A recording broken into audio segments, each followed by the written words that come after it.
हम प्रभु तेरे चरण, तेरे प्रेम की सीमा नहीं, हम आए तेरी शरण। दिव्य करुणा बह रही, आए हम प्रभु तेरे चरण, तेरे प्रेम की सीमा नहीं, हम आए तेरी शरण।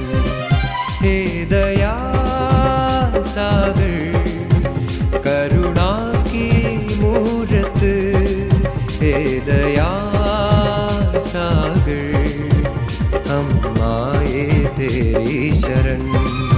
हे दया सागर, करुणा की मूरत, हे दया सागर, हम आए तेरी शरण। हे प्रभु यीशु, तेरी स्तुति हो, तेरी महिमा हो, तेरी आराधना हो। हे परमपिता परमेश्वर, तेरी स्तुति हो, तेरी महिमा हो, तेरी आराधना हो।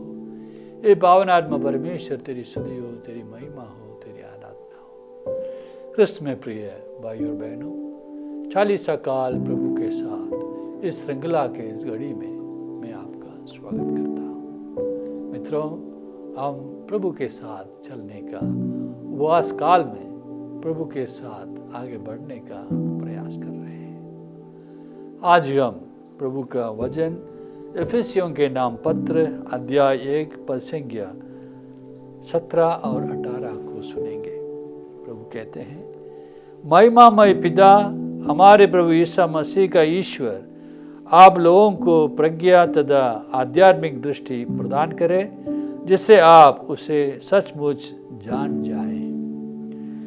वह आप लोगों के मन की आंखों को ज्योति प्रदान करे, जिससे आप ये देख सके कि उसके बुलाए जाने के कारण आप लोगों की आशा कितनी महान है, और संतों के साथ आप लोगों को जो विरासत मिली है वो कितनी वैभवपूर्ण तथा महिमामय है। जी हाँ मित्रों, हमें प्रभु से ये प्रार्थना करनी चाहिए कि हमें ये कृपा प्रदान करे कि हम प्रभु को जान जाएं। मित्रों, ये केवल प्रभु की कृपा से ही हम प्रभु को जान पाएंगे, और जब हम प्रभु को जान पाएंगे तो उसकी आशीष और कृपा से हम बढ़ जाएंगे। इसलिए संत पौल हमें सिखाते हैं कि हमें ये प्रार्थना करनी चाहिए कि वो हमें उससे जानने की कृपा प्रदान करे। वो कहते हैं, प्रभु आप लोगों को प्रज्ञा तथा आध्यात्मिक दृष्टि प्रदान करे, जिससे आप उसे सचमुच जान जाए। आध्यात्मिक दृष्टि प्रदान करे।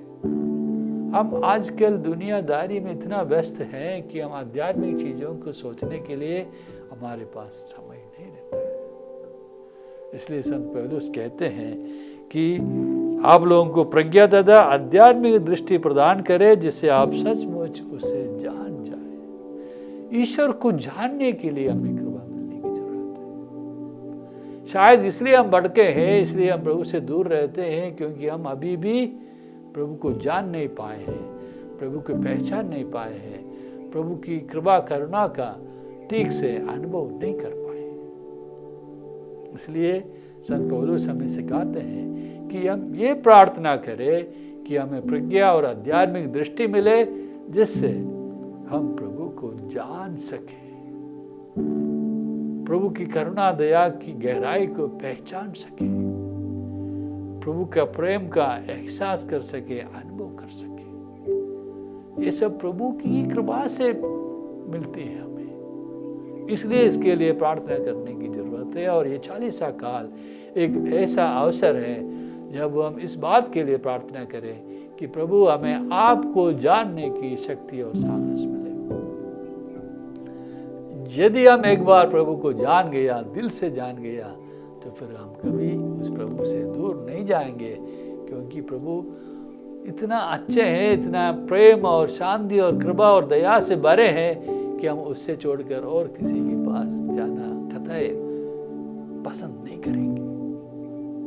अब दिक्कत यह है कि हम प्रभु को ढंग से जान नहीं पाए, इसलिए हम इधर उधर भटकते हैं। हम अपने सुख और अपने वैभव ये सब और कहीं ढूंढने लगते हैं। लेकिन जब हम सचमुच में उस प्रभु को जान जाएं, जैसे संत लोगों ने जान गए थे, तो फिर हम उस प्रभु को कभी छोड़ नहीं पाएंगे।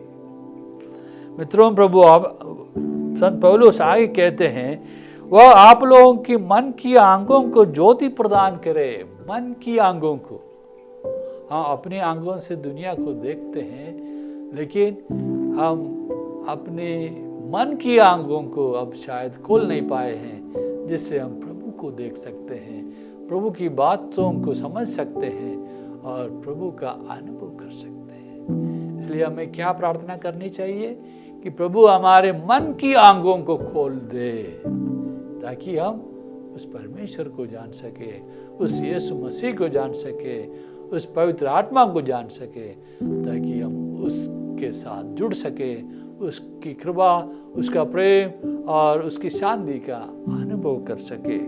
संत पौलुस आगे कहते हैं, और ऐसे करने से क्या होगा, जिससे आप ये देख सके कि उसके बुलाए जाने के कारण आप लोगों की आशा कितनी महान है।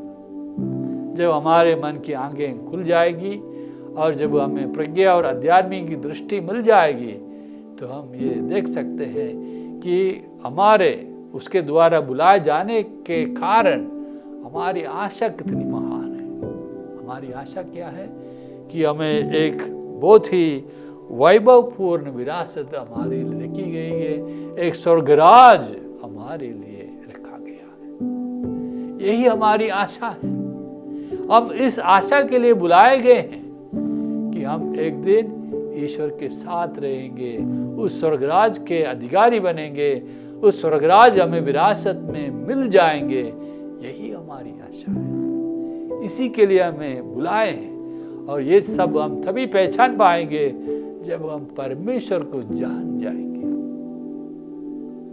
और जब हम सच्चे में परमेश्वर को जाने तो हम इन सारी चीज़ों के बारे में भी जानकारी हासिल करेंगे और उन्हें प्राप्त करने के लिए लालायत हो जाएंगे, आग्रह से बढ़ जाएंगे। इसलिए संत पौलुस हमें बताते हैं कि हमें प्रभु को जानने की कृपा के लिए प्रार्थना करनी चाहिए। जी हाँ, ये 40 काल शायद एक ऐसा समय है जब हम प्रभु से ही प्रार्थना करें कि प्रभु हमें आपको जानने की कृपा प्रदान करें, हमें प्रज्ञा और आध्यात्मिक दृष्टि प्रदान करें, हमारी मन की आंखों को खोल दे कि हम आपको जान सके, कि हम ये जान सके कि आपके बुलाए जाने से हमारी आशा कितनी महान है और आपने हमारे लिए संतों के साथ जो विरासत रखी है उसको हम पहचान सके।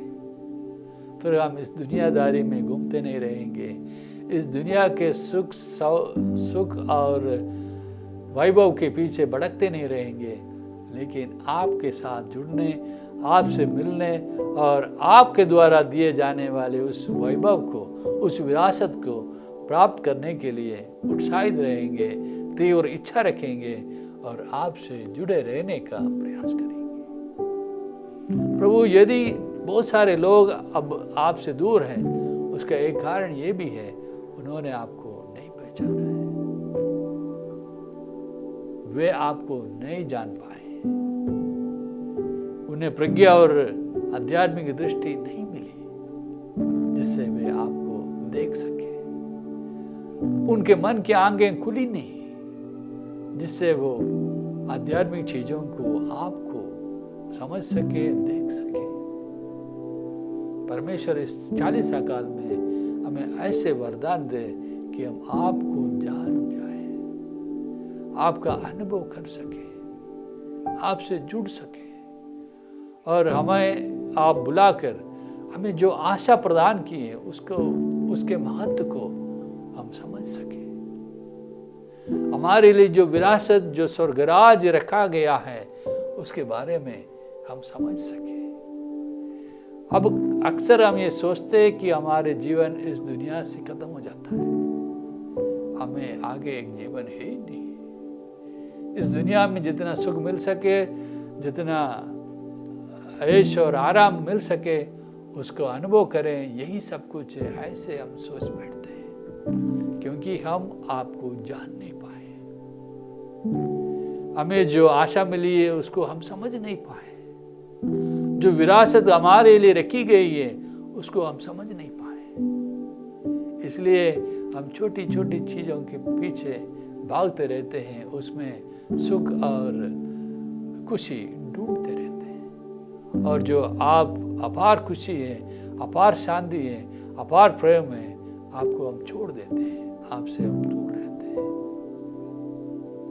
इसलिए प्रभु हम आपसे प्रार्थना करते हैं, हमारे मन की आंखों को खोल दें, हमें प्रज्ञा और आध्यात्मिक दृष्टि प्रदान करें कि हम आपको जान सके, आपको मान सके और आपकी इच्छा के अनुसार चले और आपके प्रेम, शांति और उस विरासत को एक दिन प्राप्त कर सके जो हमारे लिए आपने रखा है। हे प्रभु यीशु, हम आपकी स्तुति करते हैं, महिमा गाते हैं और आपको बारंबार धन्यवाद देते हैं। हे पिता परमेश्वर, हम तेरी स्तुति करते हैं, तेरी महिमा गाते हैं और तुझे बारंबार धन्यवाद देते हैं। हे पावन आत्मा परमेश्वर, हम तेरी स्तुति करते हैं, महिमा गाते हैं और आपको बारंबार धन्यवाद देते हैं। प्रभु इस 40 काल के लिए धन्यवाद देते हैं। प्रभु आपने हमें अपनी आंखों को ज्योति प्रदान करने और प्रज्ञा और आध्यात्मिक दृष्टि देने के लिए जो वायदा किया है उसके लिए धन्यवाद देते हैं। प्रभु इस 40 काल में हम विशेष रूप से इस कृपा के लिए प्रार्थना करते हैं कि आप हमें प्रज्ञा और आध्यात्मिक दृष्टि और हमारे मन की आंखों को खोल दें कि हम आपको जान सके, आपको पहचान सके और आपका अनुभव कर सके। प्रभु आज के इस दिन हम ऐसे लोगों को समर्पित करते हैं जिन्हें अभी भी आपको जानने, आपको पहचानने की कृपा और आशीष नहीं मिली है। प्रभु दुनिया में ऐसे बहुत सारे लोग हैं जो अभी भी आपको जान नहीं पाए और आपके विश्वासियों में भी ऐसे बहुत सारे हैं जो ढंग से आपको जान नहीं पाए, आपका अनुभव नहीं कर पाए। इसलिए प्रभु हम उन सभी को प्रज्ञा, आध्यात्मिक दृष्टि और उनके मन की आंखें खुल जाने के लिए प्रार्थना करते हैं, ताकि वो आपको जानकर, आपके साथ चलकर, आपकी आशीष पाकर, आपके प्रेम, शांति और आनंद का अनुभव करें और जो आशा, जो विरासत आपने उनके लिए रख छोड़ी है, उन्हें एक दिन प्राप्त करने वे लायक बने। ऐसी कृपा और आशीष उन्हें प्रदान करें, इसके लिए हम प्रार्थना करते हैं। परमेश्वर, हमारी इन सारी प्रार्थनाओं को हम प्रभु यीशु मसीह के नाम पर आपको समर्पित करते हैं। आमीन।